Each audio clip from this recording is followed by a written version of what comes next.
Hello friends, நான் உங்கள் திவ்ய பாரதி. இது உங்க சேனல் BasicToPro Tamil. இந்த வீடியோல நாம பைத்தான் கான்ஸ்டன்ட்ஸ் பத்தி பார்க்கலாம். நாம கான்ஸ்டன்ட்ஸ் பார்க்கிறதுக்கு முன்னாடி வேரியபிளை பத்தி கண்டிப்பா தெரிஞ்சுக்கணும். நம்ம சேனல்ல பைத்தான் வேரியபிள்ஸ்க்கான வீடியோ போட்டிருக்கேன். அந்த வீடியோக்கான லிங்கை நான் டிஸ்கிரிப்ஷன்ல கொடுத்திருக்கேன். அந்த வீடியோவை பார்த்தீங்கன்னா பைத்தான் வேரியபிள்ஸ் பத்தி கண்டிப்பா நீங்க தெரிஞ்சுக்கலாம். Constant ஒரு டைப் ஆஃப் வேரியபிள் தான். பட் வேரியபிளோட வேல்யூஸை நம்ம எப்போ வேணாலும் சேஞ்ச் பண்ண முடியும். ஆனால் கான்ஸ்டன்ட்டோட வேல்யூவை ஒன்ஸ் அசைன் பண்ணிட்டா சேஞ்ச் பண்ண முடியாது. இன்னும் சிம்பிளாக சொல்லப்போனால் ஒரு வாரத்துக்கு 7 நாள் தான், அதை நம்ம மாற்ற முடியாது இல்லையா? இன்னொரு எக்ஸாம்பிள், மேக்ஸில் நாம் யூஸ் பண்ணுற வேல்யூ, பையோட வேல்யூ எப்போவும் 3.14 தான். அதையும் நாம் சேஞ்ச் பண்ண முடியாது. Number of days in a week and value, இது ரெண்டுமே கான்ஸ்டன்ட்ஸ். நெக்ஸ்ட், கான்ஸ்டன்ட்ஸ் டிக்ளேர் பண்ணுறதுக்கான ரூல்ஸ் என்னென்னு பார்க்கலாம். First rule, combinations of capital letters A to Z and underscore இது மட்டும்தான் யூஸ் பண்ணணும். ரூல் 2 வேர்ட்ஸ் யூஸ் பண்ணிங்கன்னா செப்பரேட் பண்ணி காட்ட அண்டர்ஸ்கோர் யூஸ் பண்ணுங்க. Next, third rule, special symbols like hash, apostrophe, at, dollar, percentage இது கண்டிப்பாக யூஸ் பண்ணவே கூடாது. மற்ற ப்ரோக்ராமிங் லாங்குவேஜஸில் கான்ஸ்டன்ட் யூஸ் பண்ணுற மாதிரி நாம் பைத்தானில் யூஸ் பண்ண முடியாது. நம்ம ப்ரோக்ராமில் யூஸ் பண்ண போகிற கான்ஸ்டன்ட்ஸை செப்பரேட் பைத்தான் ஃபைலில் டைப் பண்ணி சேவ் பண்ணணும். இந்த ஃபைலை நாம் மாடியூல்னு சொல்லுவோம்.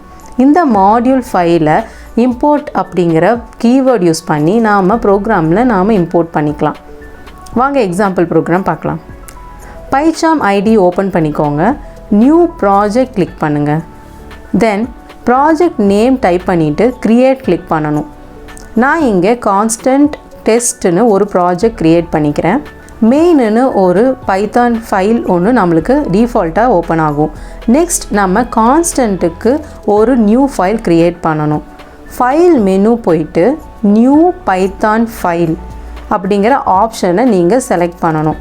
செலக்ட் பண்ணிவிட்டு ஃபைல் நேம் கொடுக்கணும். ஃபைல் நேம் பார்த்திங்கன்னா நான் இங்கே constant.pyன்னு டைப் பண்ணி நியூ ஃபைல் ஒன்று ஓப்பன் பண்ணிக்கிறேன்.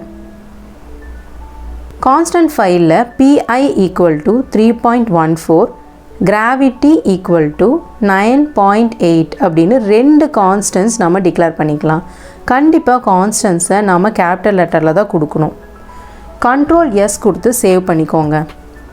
கான்ஸ்டன்ட் ஃபைலை சேவ் பண்ணதுமே பிஐங்கிற கான்ஸ்டன்ட்டுக்கு 3.14 வேல்யூவும் கிராவிட்டிங்கிற கான்ஸ்டன்ட்டுக்கு 9.8 வேல்யூவும் அசைன் ஆயிரும். இது ரெண்டுமே கான்ஸ்டண்ட்டாக நம்ம டிக்ளேர் பண்ணுறனால கேபிட்டல் லெட்டரில் தான் ஸ்பெசிஃபை பண்ணியிருக்கோம். நெக்ஸ்ட்டு, மெயின் ஃபைல் ஓப்பன் பண்ணிக்கோங்க.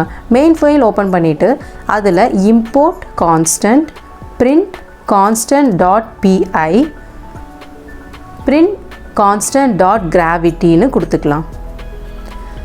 நம்ம இந்த ப்ரோக்ராமில் கான்ஸ்டன்ட் ஃபைலை மாடியூல் மாதிரி இம்போர்ட் பண்ணியிருக்கோம். ஸோ கான்ஸ்டன்ட் ஃபைலில் இருக்கிற கான்ஸ்டன்ட்ஸை நாம் இங்கே ஆக்சஸ் பண்ணிக்கலாம். கான்ஸ்டன்ட்ஸை ஆக்சஸ் பண்ணுறதுக்கு ஃபைல் நேம் .constant name இந்த மாதிரி யூஸ் பண்ணணும். எக்ஸாம்பிளுக்கு constant.pyன்னு கொடுத்ததும் நம்ம பிஐக்கு அசைன் பண்ண வேல்யூ பிரிண்ட் ஆகும். இந்த ப்ரோக்ராமை நம்ம ரன் பண்ணோம் அப்படின்னா இந்த ப்ரோக்ராமோட அவுட்புட் நம்மளுக்கு 3.14 அண்ட் 9.8ன்னு நம்மளுக்கு பிரிண்ட் ஆகும். பைத்தானில் கான்ஸ்டன்ட்ஸ் இவ்வளோ தாங்க, ரொம்பவே ஈஸி. இன்னும் நிறையா ஈஸியாக கற்றுக்க நம்ம சேனல் சப்ஸ்கிரைப் பண்ணிக்கோங்க. மறக்காமல் பெல் ஐக்கானை கிளிக் பண்ணிக்கோங்க. ஏதாவது சஜஷன்ஸ், டவுட்ஸ் இருந்தால் கமெண்ட்டில் சொல்லுங்கள். தேங்க்ஸ் ஃபார் வாட்சிங். See you.